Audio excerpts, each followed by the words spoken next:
Malappuram SP. S. ശശിധരനെതിരെ ഗുരുതര ആരോപണവുമായി മുൻ മജിസ്ട്രേറ്റ് എം. താഹ. സിമി ബന്ധം ആരോപിച്ച് ഡിവൈഎസ്പി ആയിരിക്കെ ശശിധരൻ തന്നെ പുറത്താക്കാൻ ശ്രമിച്ചു.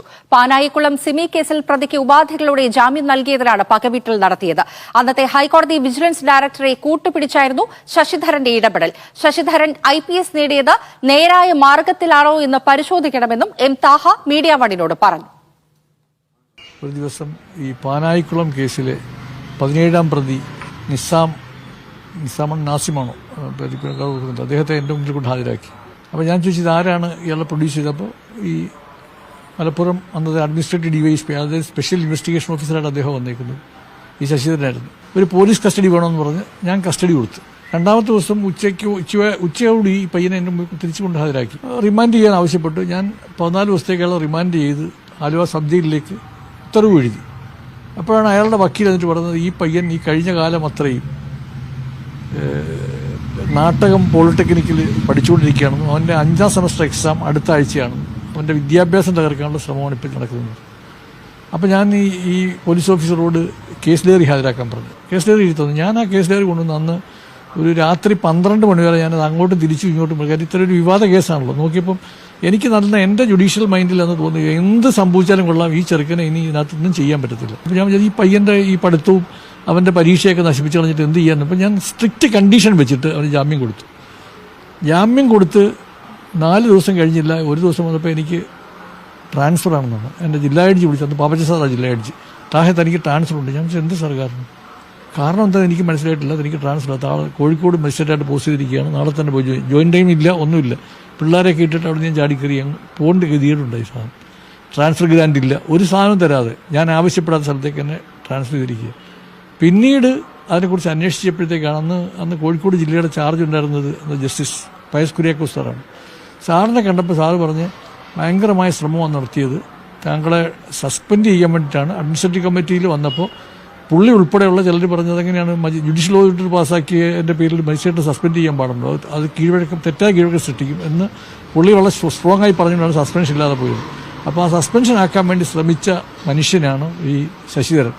കോളേജിൽ പഠിച്ചുകൊണ്ടിരുന്ന നാട്ടകം പോളിടെക്നിക് കോളേജിൽ പഠിച്ചുകൊണ്ടിരുന്ന പയ്യനെ അറസ്റ്റൊന്നും ചെയ്യാതെ അവൻ്റെ എക്സാം അടുത്ത് വന്ന സമയം നോക്കി അവനെ പൊക്കിക്കൊണ്ടുവന്ന് റിമാൻഡ് ചെയ്യിച്ച് അവൻ്റെ പഠിത്തം നശിപ്പിക്കാമെന്ന ഉദ്ദേശം ഇദ്ദേഹത്തിന് ഉണ്ടോയെന്ന് എനിക്ക് ഇപ്പോൾ തോന്നുകയാണ്.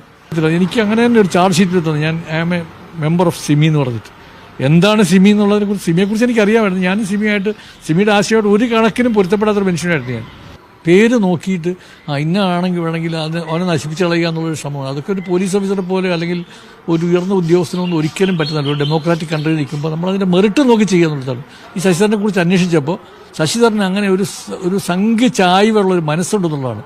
അതിപ്പോൾ തെളിഞ്ഞിരിക്കുകയാണ്. പണ്ട് 12,000 കേസുണ്ടായിരുന്ന മലപ്പുറം ജില്ലയിൽ ഇപ്പോൾ 46,000 50,000 ഒക്കെ കേസാക്കി മാറ്റി എന്ന് പറയുമ്പോൾ എത്ര ചെറുപ്പക്കാരെ ഇതുപോലെ അവരുടെ ജീവിതം നശിപ്പിച്ചു കളഞ്ഞിട്ടുണ്ടെന്ന് മനസ്സിലാക്കുന്നുണ്ട്.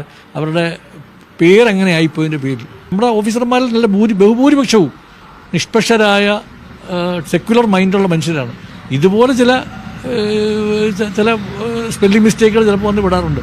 ആ കൂട്ടത്തിൽപ്പെട്ട ഒരു പുഴുക്കുത്താണ് ഇദ്ദേഹം എന്ന് എനിക്ക് തോന്നുന്നുണ്ട്. ശശിധരൻ്റെ വളർച്ച കണ്ടപ്പോഴത്തേക്ക് ഞാനിങ്ങനെ ആലോചിച്ചത് ഒരു പക്ഷേ ചിലക്കൊക്കെ അങ്ങനെ വരും. പക്ഷേ ഇപ്പോൾ അത് വീണ്ടും പിടിക്കപ്പെട്ട ഒരവസ്ഥയിലേക്ക് എത്തിപ്പെട്ടത്. അത് പലനാൾ ഇത് ചെയ്താലും ഒരു നാൾ പുറത്തു വരുമെന്ന് പറഞ്ഞതുപോലെ ശശിധരനും സുജിത് ദാസും ഇപ്പോൾ മറ്റേ അജിത്തും എന്നെ പോലുള്ളവരൊക്കെ ഇപ്പോൾ അവരുടെ യഥാർത്ഥ കള്ളി വെളിച്ചത്ത് വന്നുകൊണ്ടിരിക്കുകയാണ്. ഇനിയും അതൊക്കെ പുറത്ത് വരേണ്ടതുണ്ട്. ഇത്തരം പുഴുക്കുത്തുകൾ നമ്മുടെ സർവീസിന് അപകടകരമാണ്. നമ്മുടെ ഡെമോക്രാറ്റിക് സെറ്റപ്പിലുള്ള ഒരു സർവീസിന് അപകടകരമാണ് എന്ന് നമുക്ക് തിരിച്ചറിയാൻ കഴിയുന്നതാണ് ഇത്. ഷൈജു ചേരുന്നു ആലപ്പുഴയിൽ നിന്ന്. ഷൈജു, പോലീസ് സേനയിലെ വകുപ്പിലെ ഉദ്യോഗസ്ഥരുടെ അവർക്ക് മേലുണ്ടാകുന്ന ആരോപണങ്ങൾ തെളിവുകളൊക്കെ ഇങ്ങനെ പുറത്തു വന്നുകൊണ്ടിരിക്കുന്ന ഒരു സമയമാണ്. അത് വലിയ വിവാദമായിക്കൊണ്ടിരിക്കുന്ന ഒരു സമയമാണ്. അതിനിടയിൽ കൂടിയാണ് മലപ്പുറം SP-ക്കെതിരെ ഒരു ഗുരുതര ആരോപണം മുൻ മജിസ്ട്രേറ്റിന്റെ ഭാഗത്തു നിന്നുകൂടി ഉണ്ടാകുന്നത്. എന്തൊക്കെ അദ്ദേഹം പറയുന്നുണ്ട്?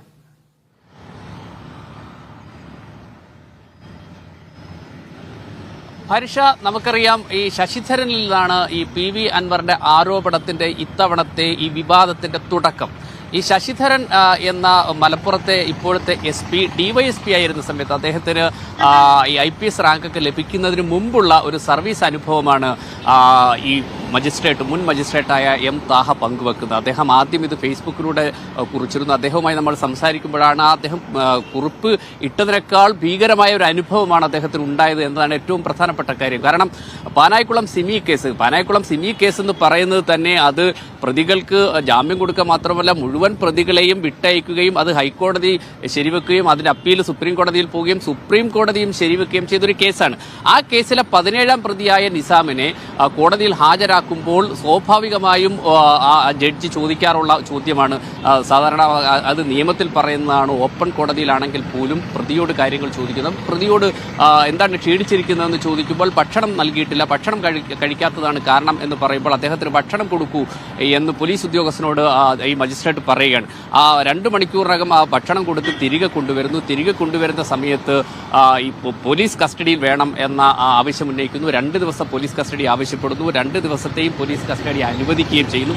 അതിനുശേഷം സ്വാഭാവികമായി 48 മണിക്കൂറിന് ശേഷം ഇദ്ദേഹത്തെ വീണ്ടും ഹാജരാക്കി അപ്പോൾ ആലുവ കോടതി, അതായത് ആലുവ ജയിലിലേക്ക് റിമാൻഡ് ചെയ്യുന്നതിന് വേണ്ടി തുനിയുമ്പോഴാണ് എതിർവാദവുമായി ഈ നിസാമിന്റെ വക്കീൽ എഴുന്നേക്കുന്നത്. അദ്ദേഹം നാട്ടകം പോളിടെക്നിക് കോളേജിലെ പഠിക്കുന്ന വിദ്യാർത്ഥിയാണ്. അദ്ദേഹത്തിന് പരീക്ഷ കുളമാകും, അതുകൊണ്ട് അദ്ദേഹത്തിന് ഉപാധികളോടാണെങ്കിലും ജാമ്യം അനുവദിക്കണം എന്നൊരു വാദവുമായി അദ്ദേഹം മുന്നോട്ട് വരുന്ന സമയത്ത് ഇങ്ങനെ ഒരു വാദം വന്നതോടുകൂടി അദ്ദേഹം പറഞ്ഞു, അങ്ങനെയെങ്കിൽ ഈ ജാമ്യം പരിഗണിക്കുന്നത് അടുത്ത ദിവസത്തേക്ക് മാറ്റിവെക്കുമ്പോൾ ഈ കേസ് ഡയറി ഹാജരാക്കണം എന്ന അന്വേഷണ ഉദ്യോഗസ്ഥനോട് പറഞ്ഞു. അന്വേഷണ ഉദ്യോഗസ്ഥൻ ഇപ്പോഴത്തെ മലപ്പുറം SP ശശിധരൻ അദ്ദേഹത്തോട് ഈ കേസ് ഡയറി ഹാജരാക്കുന്നു. കേസ് ഡയറി അരിച്ചു പെറുക്കി പരിശോധിച്ച ഈ മുൻ മജിസ്ട്രേറ്റ് എം താഹയ്ക്ക് മനസ്സിലായത് നിയമപരമായി നിലനിൽക്കുന്ന ഒരു ചാർജും ചെയ്യാതെ അറസ്റ്റ് പോലും രേഖപ്പെടുത്താതെ ഒരു വിദ്യാർത്ഥിയെ അകാരണമായി കസ്റ്റഡിയിൽ വെച്ചിരിക്കുന്നു. അതുകൊണ്ട് ഇദ്ദേഹത്തിന് ഉപാധികളോടെ ജാമ്യം കൊടുക്കാൻ പറ്റുന്ന